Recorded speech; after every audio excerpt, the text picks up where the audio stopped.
Hey, what's up? This is Kevin from Kevin's BBQ Joints. In this episode of Barbecue City Guide, I head over to North Carolina. We talk to John Shelton Reed, who is an expert on North Carolina barbecue. He has a book called Holy Smoke, the Big Book of North Carolina Barbecue. 20 books that he's written, 20 plus, I think it is, and he just knows his stuff. And so we talk about places within major cities, but then places off the beaten path, places that might take you a couple hours to get to that are well worth it, places I haven't heard of, places that I want to go to now because of this. We, at the very end, you'll see I talked to him again because he let me know that he had missed a couple places. I wanted to make sure they were included, so they are included. We talk about coleslaw, east to west, how it's different. Talk about hush puppies because I didn't know what hush puppies were prior to traveling to North Carolina. It's incredibly detailed. I think you're gonna love this. Thanks so much, John, for this. Thank you guys for watching. Let me know what you think. So, how you doing, John? Pretty good. Thank you, Kevin. Thanks for having me on. Thank you so much. Yeah, and so we're going to cover North Carolina, correct? That's right. That's all I can talk about with any, any authority. Well, excellent. I wanted to know because a lot of people ask me, like, if they have one day, say they're in town for business, or they have a weekend in a specific area where they should go. And North Carolina has a lot of options and amazing options. And actually, North Carolina is where I fell in love with barbecue. So I would love for I would love for advice as to what to do if you fly in. Okay, so somebody's coming to North Carolina for a visit, Yes. and they want to eat barbecue. I've got two big considerations for them. One is you want to be sure you're eating barbecue at a place that cooks with wood or charcoal. For sure. An awful lot of places in North Carolina, including some of the oldest and best known, have switched entirely to gas. Oh no. Yeah, and they're community centers and their institutions, and the Kiwanis Club meets there. And I'm not going to name them and shame them, but if you're looking for barbecue, that's not the place to go. They may have good chicken. But that's a great tip. That's if you don't smell smoke and see smoke and know that they're using wood. Actually, if you want to go to a website for the Campaign for Real Barbecue, Okay. trueq.org, truecue.org. Excellent. I'll put a link to that for sure. Okay. Dan Levine and I have started something we call the Campaign for Real Barbecue. We Oh, that's define great. real barbecue is barbecue cooked with the presence of wood smoke. Well, thank you for doing that. That's great. That's a great resource. Awesome. And we have a list there of places that cook entirely with wood. I mean, personally, I don't insist that they cook entirely with wood. I've had some good barbecue cooked on hybrid cookers that use, mixture of gas and wood. But For sure. the people do it the old-timey, the difficult way, I think, deserves some Oh recognition. yeah, without a doubt. And we've got a list there. We've also got branches now in South Carolina and Kentucky. We've Oh, got lists of wood cookers in those states. And just today, I mean, literally an hour ago, I talked to a guy named Craig Pasco, and we're going to have a branch in Georgia. We're, fantastic. we're moving along. Anyway, first tip is make sure you're eating barbecue that's cooked with wood smoke. Perfect. And we've got a list there. Pretty close to comprehensive, I think. The other suggestion I would make is be sure you're eating North Carolina barbecue. Okay. You don't go to Memphis to eat brisket. Although if you live in Memphis, you might be glad there's a place that cooks good brisket. For sure. If you're a visitor, you should go for the typical stuff. Now, that's a problem because, particularly in our larger cities, we've had a lot of growth lately. A lot of people come from outside the state and got their own ideas what barbecue is. And these folks are not in business to make me happy. They're in business to make money. So we have a lot of what I call the International House of Barbecue models, particularly in I our. love that. They're cooking brisket, they're cooking ribs, they're cooking pulled pork, they're cooking everything under the sun, and they got a choice of sausage. North Carolina is known in some circles as the vinegar state because we have two major regions in the state, and they both have a vinegar-based sauce. For sure. East of Raleigh, it's basically vinegar, red pepper, and salt, and not much else. West of Raleigh, they put a little bit of ketchup in it, and they get a lot of grief for that. East of Raleigh, people say it's ketchup-based in Leesburg and Western. Say no, it's not. It's vinegar-based, but it does have some ketchup for color and sweetness and a little, use the word umami. But so anyway, be sure you're going to a place. So you go to Charlotte, and there's a place called the Midwood Barbecue. Cooks really good barbecue, but Okay. it's not a North Carolina barbecue establishment. Gotcha. It's a metropolitan one. Same story in Raleigh and Durham. There's a place called the Pit. And I go quite happily to this place, but you should probably seek out a family-run, For sure. small place. The Pit And was Ed Mitchell. Wasn't that Ed Mitchell's place at one point? yes, it was. Okay. He was originally the pit master there, and then they had a falling out with the guy that actually owned it. So Gotcha. he's not there anymore. But a lot of our best places are so far off the beaten track that you're not going to get there if you're just here for a weekend. Okay. So say you're on a barbecue run, like that's a specific. Okay. Yeah. Well, there are a lot of places that aren't that far off the interstate. So if you're driving, there's a place in Willow Springs called Stevenson's. It's east of Raleigh on Interstate 40. So if you're headed from Raleigh toward the coast, you'll go past it. Okay. Going south on 85, you'll go past Lexington, famous center of Piedmont-style barbecue. It's got, there are four places in and around Lexington that are really good. Okay. And can't go wrong with any of them. Lexington barbecue, easy to remember. Yeah, exactly. Wayne Monk's place, and it's famous. He does real, genuine wood-cooked barbecue on sort of an industrial scale, and proves that it can be done. Oh, yeah. And it's a beautiful location. That's the place that I fell in love with barbecue. That was the first place. You've been there. Oh, you know it. Okay. That's down the road is another good place called Barbecue Center. Barbecue Center. Okay. Smaller place called Smiley's, and those three are a good place to start. Okay. There's some other places sort of outside of town, harder to get to. So Lexington Barbecue, Smiley's, and Barbecue Center in that area. Okay. That's in Lexington, and that's not that far north of Charlotte. But also, if you're in Charlotte, you're not terribly far from Gastonia or Shelby. Place in Gastonia, accessible from the interstate, called Kyle Fletcher's. Okay. Shelby, one of my favorite places in the state, is Bridges Barbecue Lodge. I've heard of that. Yeah, it's about 20 miles off the interstate, but I make that detour a lot. Excellent. Suggest it. I need to too. Yeah, if you're in Greensboro is a good sized city, and your viewers might wind up there. There's an urban place that I think is an exception to the rule I just stated. And that's Stamey's. Stamey's. I used to go to Greensboro for a bit. I used to go to High Point for the furniture market. Okay. Well, Stamey's is an establishment. The grandfather of the guy that runs it now was one of the pioneers of Piedmont barbecue, and it's a historic interest. And it's amazing to me. Chip Stamey now runs it. He's selling a barbecue sandwich. Somebody's been up all night cooking this stuff. Sells it for $3.25. I mean, you can't buy Big Mac for that. No, you can't. No, not at all. Barely could get fries. Yeah, and peach cobbler out of sight. Okay, that's great to know. Great tip. Thank you. Yeah. So, there are plenty of good places to eat, but you have to seek them out. You really do. What's like? Are there any places way off the beaten path that's worth the drive, like a couple hours out? Or yeah, I think so. There's a classic place called the Skylight Inn in Ayden, which is Ayden's near Greenville, which is not near much of anything. It's Eastern North Carolina. It's whole hog barbecue. It's an absolutely classic place. I mean, you have to go. That's definitely worth the drive for sure. I mean, go for the building alone. Somebody called them the capital of barbecue back in the 50s, so they put a replica of the Capitol Dome on top of it.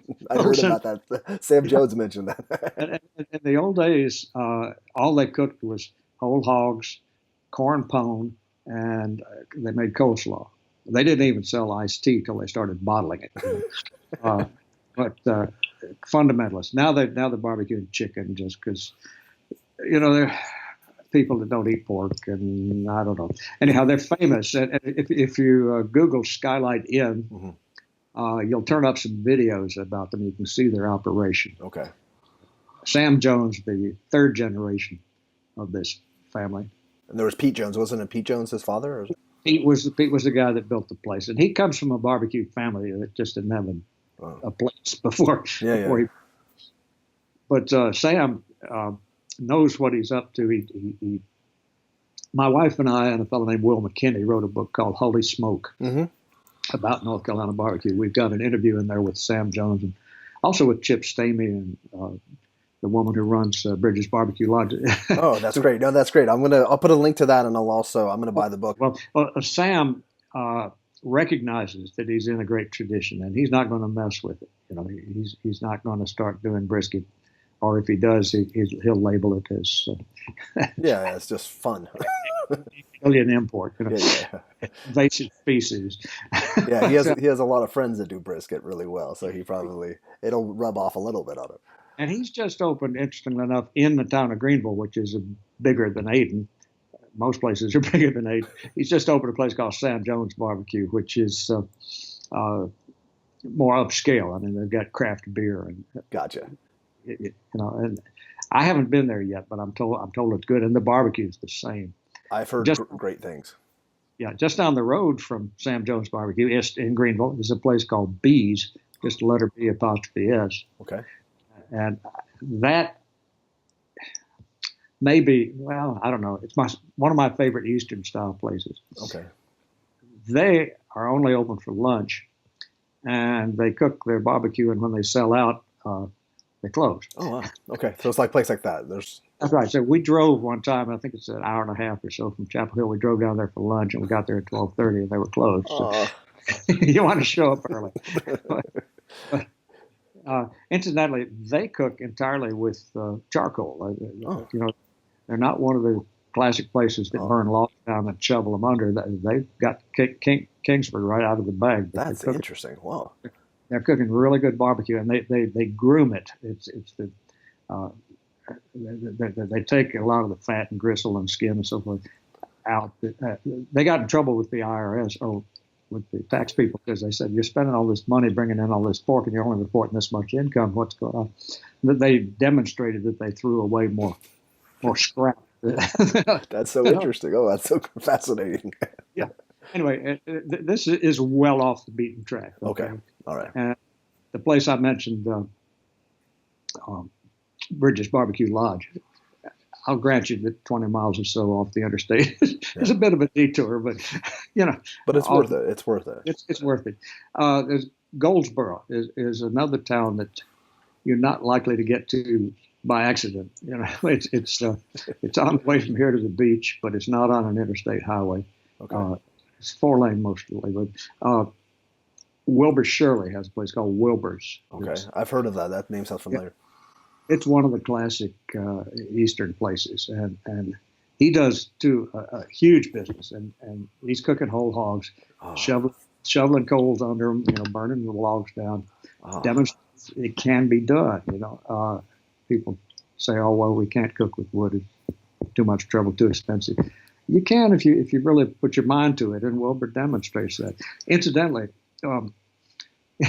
If you're in a position to go to Wilbur's, I hope you will, because they just built a bypass around the town, and I'm told that his business has suffered, and that's a shame. Oh no! Okay, yeah, definitely. We'll try to spread the word for people to come out there. Yeah, you used to go past it on your way to the beach, and everybody stopped. That's a shame. Now you've got to take the business route to get by. And as a matter of fact, Robert Moss, who you're probably going to talk to one of these days. For sure. Yeah, no, I'm reaching out. Yes. Yeah, he's the barbecue editor of Southern Living. Robert has a website, and on his website, he's got a map of the places that. Is that the one with the barbecue trail? Or that's a different story. That's the North Carolina Barbecue Society. Okay. And that's a guy named Jim Early. Okay. Particularly the society is Jim Early. Well, that's not exactly true, but he's president for life, but founder. And he's got the barbecue trail, and those are all good places. Okay.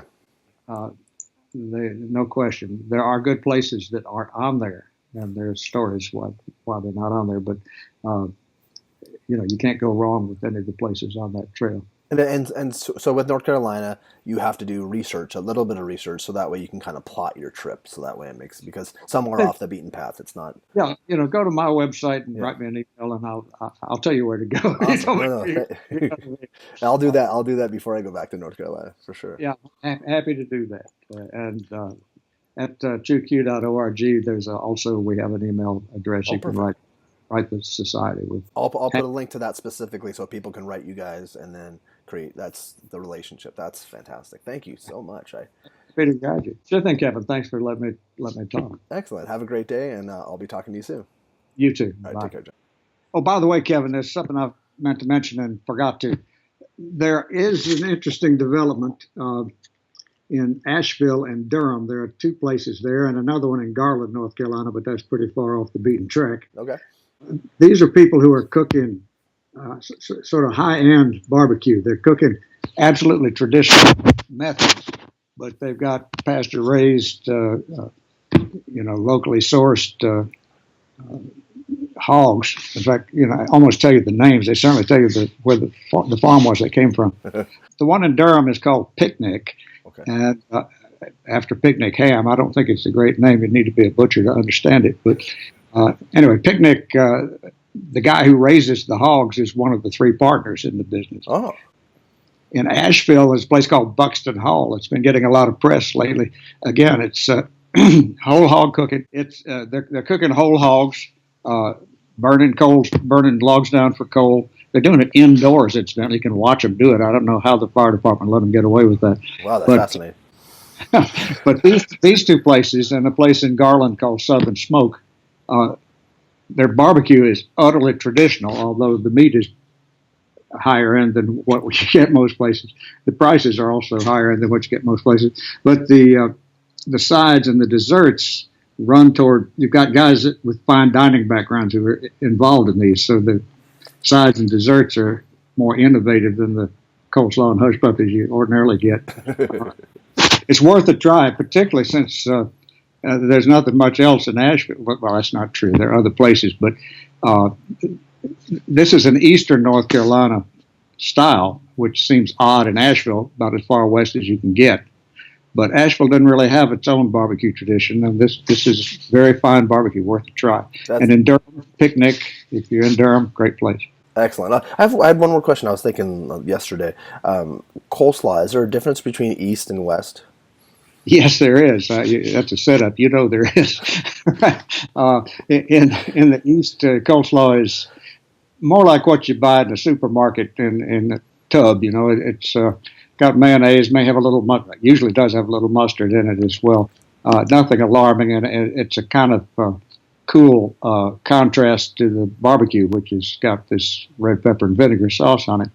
Get west of Raleigh, though, into the Piedmont, you start getting a little tomato in your barbecue sauce. You're also getting a little tomato in your coleslaw. There's a red slaw. And in fact, if you look at the dressing, it's pretty much the same ingredients as go in the sauce. So it's not a contrast. It's just more of the same. They pile it on, That's really like that. That's true. Incidentally, it's a German thing. We know who introduced it to the barbecue world. It's a German slaw. It's was introduced by a woman who, from a German background, it's what they cooked at her home, and it has no mayonnaise. It's vinegar and basically, as I said, barbecue sauce. It'll last. It's good. You don't have to worry about leaving it out on the counter. It's not going to poison you like mayonnaise sauce. That's funny. Personally, I like the Eastern. I was going to ask you which one you prefer, the Eastern. Yeah, just because it's after that sauce, I'm ready for a little relief. When I'm in the Piedmont, I eat their slaw quite happily. Okay, yeah. And one last thing, I know what hush puppies are, but a lot of people probably don't know what hush puppies. I've mentioned it to people. They're like, "What's a hush puppy?" Yeah, that's a thing that's almost unique to North Carolina, South Carolina. You run into them sometimes. They're little balls of cornmeal batter that are deep fried, and actually, we think of that as part of our barbecue tradition from time immemorial. But in fact, this fellow Warner Stamey, who I mentioned before, introduced them to the barbecue world in the 1950s, not that long ago. No, not long at all. Before that, you found them at fish camps, and that was pretty much it with fried fish. But he introduced it; it caught on. Uh, Interestingly, before that, people were eating just white bread, often hamburger buns or something like that. And to this day, at Stamey's Barbecue in Greensboro, you have a choice of hush puppies or a hamburger bun. Well, that's interesting. Oh, I didn't know that. A lot of the old timers prefer the white bread, but they're dying off. It feels like we all are. Well, thank you. Well, thank you again, John. I think that was very integral to have that for North Carolina. Yeah, I'm glad I remembered it. Sorry I didn't remember it earlier. But that's okay. Hey, the magic of the internet. We can connect again today. That's right. Thanks a lot, Kevin. Hey, have a great weekend. All right. You too. Take care. Bye.